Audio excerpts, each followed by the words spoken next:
Velkommen til en veldig annerledes test. Dette er Xpeng X9, 5,3 meter lang, 7 seter, firehjulsstyring, firehjulsdrift og et batteri på 110 kWh. Og ikke bare det, den har markedets aller råeste ladefart på 542 kW maks. Så med de dimensjonene her så lukter familiebil, men også taxi lang vei.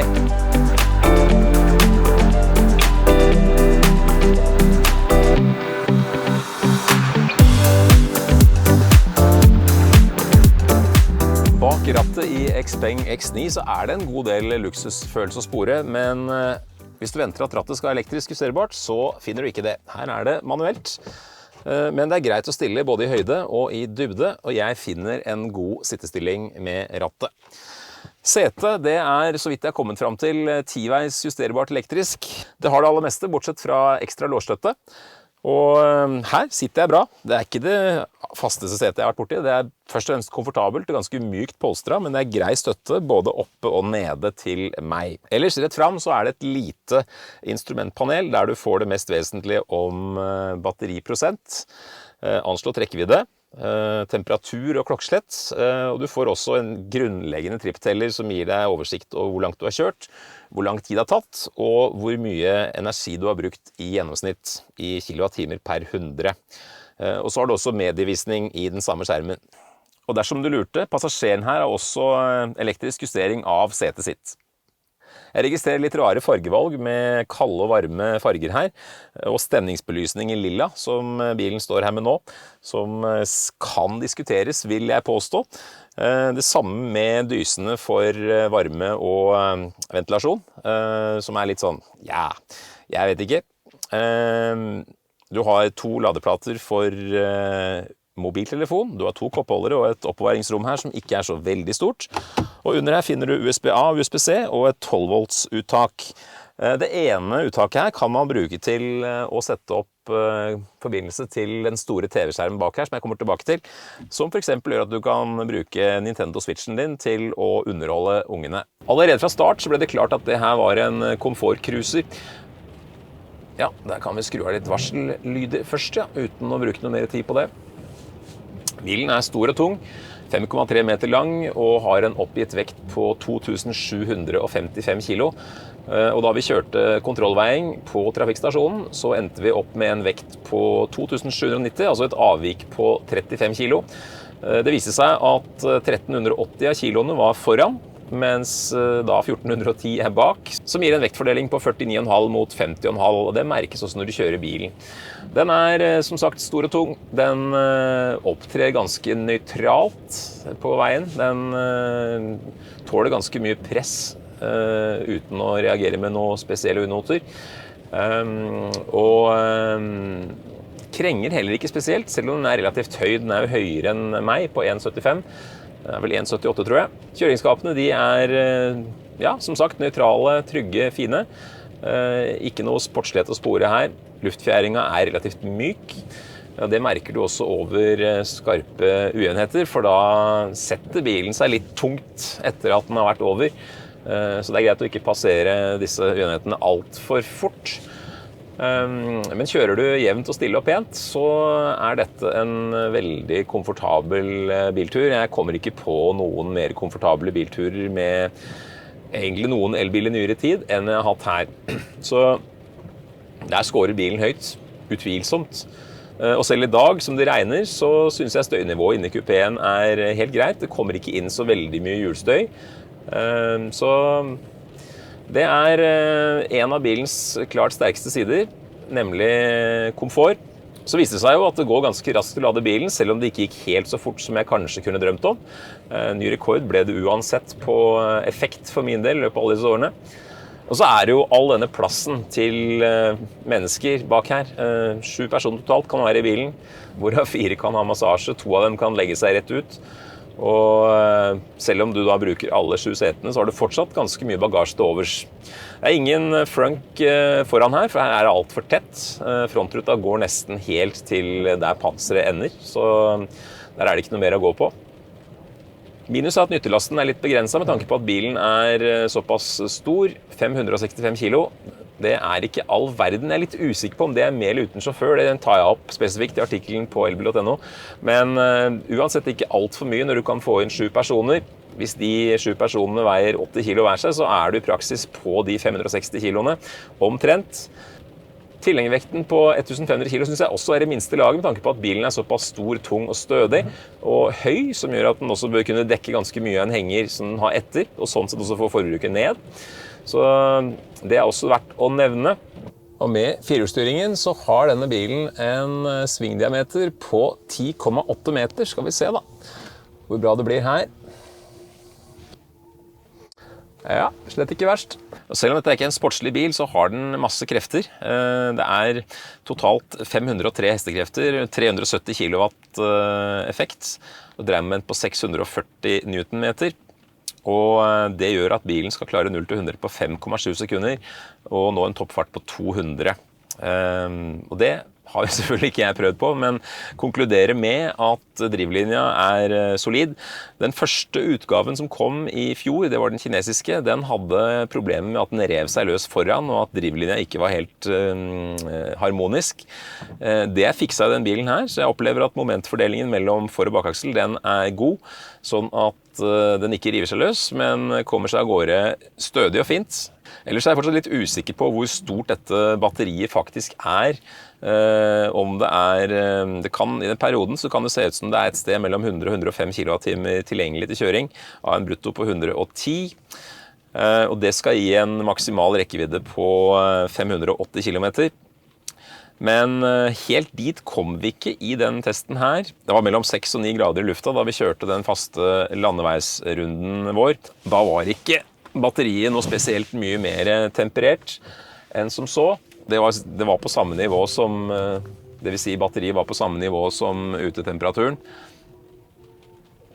Og temperaturen i batteriet den steg i takt med utetemperaturen underveis på turen, så det var ingen spesiell utvikling i den. Så var det en viss uenighet mellom Avelo-boksen her, som jeg har med meg på tur, hatt med hele perioden, om hvor mye strøm som hadde gått med på turen. Tyda på et snittforbruk på mellom 1,93 og 1,98 kWh per mil, som jeg i utgangspunktet synes veldig bra for en bil på den størrelsen her, som veier såpass mye og har de fysiske forutsetningene. Riktignok ganske lav luftmotstand, selv om den har det formatet som den har. Men så da VLTP-oppgitt forbruk veldig, veldig lavt, nesten fantasifullt lavt, vil jeg påstå. Vil bare snaut 1,64 kWh per mil, så det ble jo et realt påslag. Men likevel så ville bilen hatt en rekkevidde på rundt 500 km den dagen. Det altså 500 av de 580 da, som jeg synes egentlig ganske bra. Og i perioden så har bilen vist seg å være effektiv i bruk. Også tydelig at den tar for seg mindre når du kjører i bymiljø da, enn på motorveien. Selv om der også, da jeg kjørte det faste motorveipasset, så endte jeg opp med et snittforbruk på 2,1 kWh per mil, som jo ikke heller verst for den bilen her. Og da ville jeg fortsatt hatt en 450 km til rådighet den dagen om jeg hadde kjørt bare på den samme motorveien. Så jeg vil si at Xpeng har gjort mye riktig her, både i forhold til hjuloppheng, ytre design, batteristørrelse, motorkraft. Alt dette fungerer veldig fint, men det kunne kanskje gjort seg selv en liten tjeneste ved å ikke få det VLTP-tallet fullt så lavt, altså forbruk, fordi det jo nesten utopisk at en så stor bil som det her skal gå på så lite strøm som 1,64 kWh per mil, eller 16,4 kWh per 100.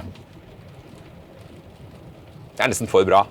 Jeg står her ved en 300 kW-lader, men Xpeng X9 den vil ha mye mer, så jeg må jakte på en stasjon som kan levere i nærheten av de 542 som den bilen her vil ha. Appen byr på mengder av informasjon og dessuten brukervennlig. Forvarming av kupeen enkelt og greit, inklusive defrost, med samtidig aktivering av varme i ratt og seter, eller vifter om sommeren for å kjøle ned. Så det også et valg kalt sterilisering, som ikke like drøyt som det høres ut. Det handler om post-covid og Kina, og best mulig luftkvalitet og lukt i bilen, og kan også aktiveres via appen. Forvarming varer i 15 minutter før den skrur seg av. Vi fikk dessverre ikke målt energiforbruk denne gangen, av uviss årsak, og må komme tilbake til det. Videre får du dybdeinfo om lading, både med spenning, strømstyrke og effekt. Du kan sette ønsket ladegrense for batteriet, som i motsetning til mange andre kinesiske biler har den tradisjonelle NMC-kjemien. Så kan du låse eller låse opp, åpne vinduer, skyvedører og bagasjerom, aktivere digital nøkkel, finne bilen og blinke med lys eller skremme bort snushaner med hornet. Som sagt, utfordringen med denne bilen er å finne hurtiglader som er i nærheten av å levere hurtigmaten bilen vil ha. I dag kan de nærmest telles på én hånd. Første forsøk på hurtiglading ble gjort etter landeveisrunden var kjørt uten bruk av forvarmingsfunksjonen. Da gjensto snaut 8% av batterikapasiteten. Tanken var å se hvordan bilen vil utnytte de tilgjengelige 360 kW på automat 1-laderen med gjennomsnittlig batteritemperatur på 9,5 grader ved start. Effekten nærmet seg først maks med 339 kW da vi avbrøt ved ca. 40%. Neste forsøk ble gjort i tilsvarende vær på en Eviny hurtiglader på Vinterbro som skal kunne levere 500 kW teoretisk. Teoretisk fordi kablene mangler vannkjøling. Her var planen å varme batteriet, men navigasjon til hurtiglader og 90 km kjøring ga ingen effekt i denne bilen på grunn av software. Det vil fungere senere i tillegg til manuell aktivering. Denne gangen var batteritemperaturen mellom 9 og 12 grader ved oppstart. 10-80% tok 16,5 minutter med gjennomsnittseffekt på 271,4 kW. Drøyt 4 minutter senere var det på 90%. Makseffekt underveis ble 415 kW, mens høyeste batteritemperatur var 38 grader. 91,9 kWh ble levert, mens batteriet mottok 90,7, og det ga et ladetap primært til varme på greie 1,3%. Men det kan gjøres bedre, som i det siste forsøket. Her var batteriet på omtrent 7,5% ved oppstart, etter forvarming underveis til laderen, manuelt aktivert. Celletemperaturen varierte mellom 20 og 27 grader, som skulle gi gode forutsetninger for rask lading. Og ganske riktig, her gikk det unna, selv om vi heller ikke her nådde maks. I det andre testforsøket med Xpeng X9 så var temperaturen i batteripakka mer optimal enn på den første. Og da så vi effekter helt opp til 418 kW. 10-80 intervallet, det tok 12 minutter, mens ytterligere 3,5 til 90 for 15,5, som jo må sies å være en helt anstendig ladeøkt. Og resultatet får du i ladekurvene her, sammenlignet mellom en litt kjøligere en og en varmere en, så Xpeng X9 lader definitivt fort og raskest i markedet per nå. At batteritemperaturen var på rett sted bekreftes at nesten all strømmen gikk til batteriet med et registrert tap på bare 0,06%. Og som ladekurvene viser, snakker vi om rekordtall i våre ladetester så langt. Dette er langt over normalen. Nå har jeg kommet meg godt på plass. Tenkte jeg skulle se litt video. Men dette viser veldig godt hvor bra det er å se på TV bak i Xpeng X9.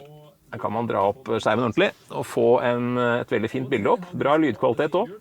Dette er luksus forbeholdt de som sitter i baksetet, og da kan jeg jo legge meg godt til rette og se videre.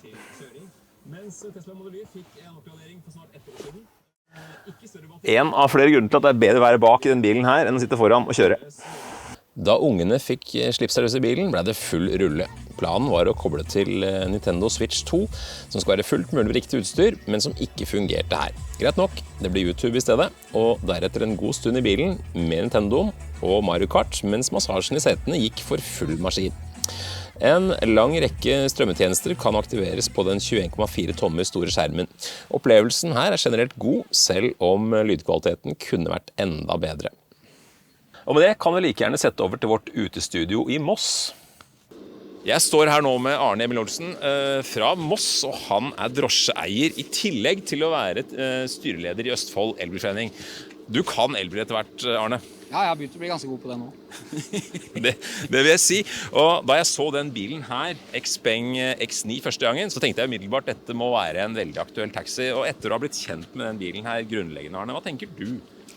Ja, det her er ikke kinderegg av en drosje. Her har du muligheten til både skoleungekjøring, lengre kjøring med passasjerer og enda bedre lange pasientreiseturer. Mennesker som har litt handicap eller er syke, og vi har stor fordel av den komforten som denne bilen. Sånn, den er da 40-60 delt nå? Da blir det her. Dette her er jo... Ja, har man god tid så er det jo ikke noe problem. Har man veldig dårlig tid så kan man bli irritert, men det er mye bedre enn å gjøre det manuelt i hvert fall. Så helt nydelige bevegelser. Får vi se hvordan innstigningen er for et menneske. Nå er det jo, vi mister litt her da, men det går greit.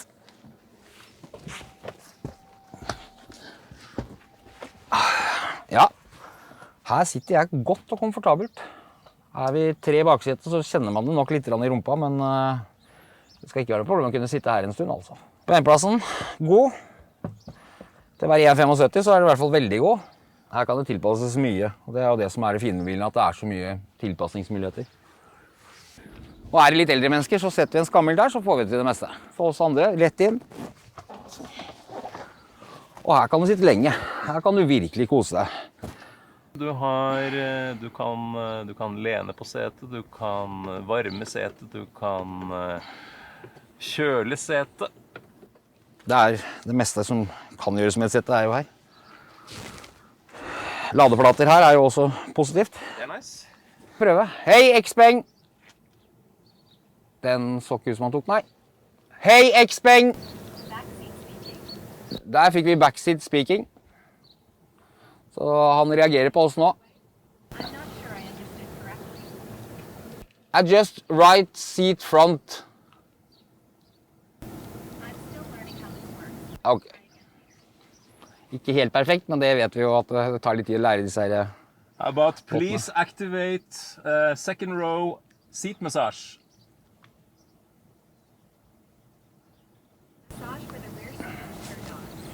Ja, der fikk vi det også.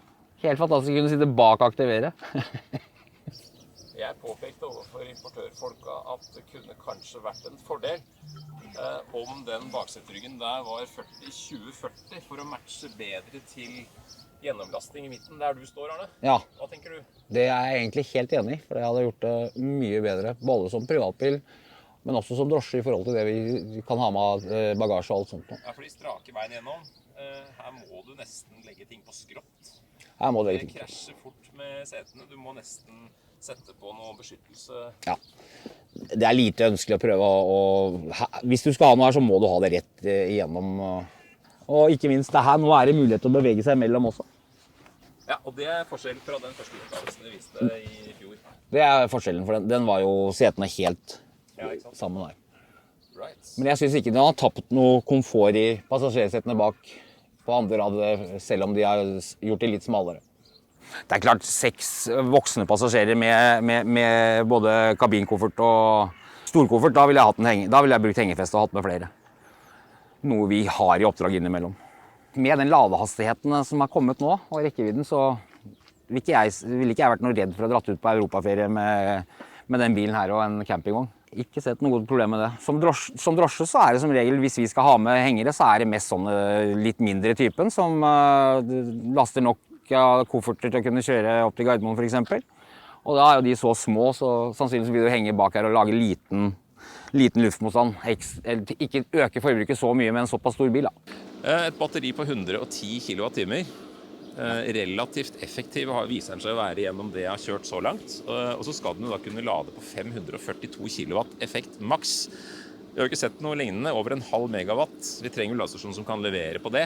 Men hvor aktuelt, eller hvor viktig tror du effekter opp i den høyden der blir for bransjen du representerer?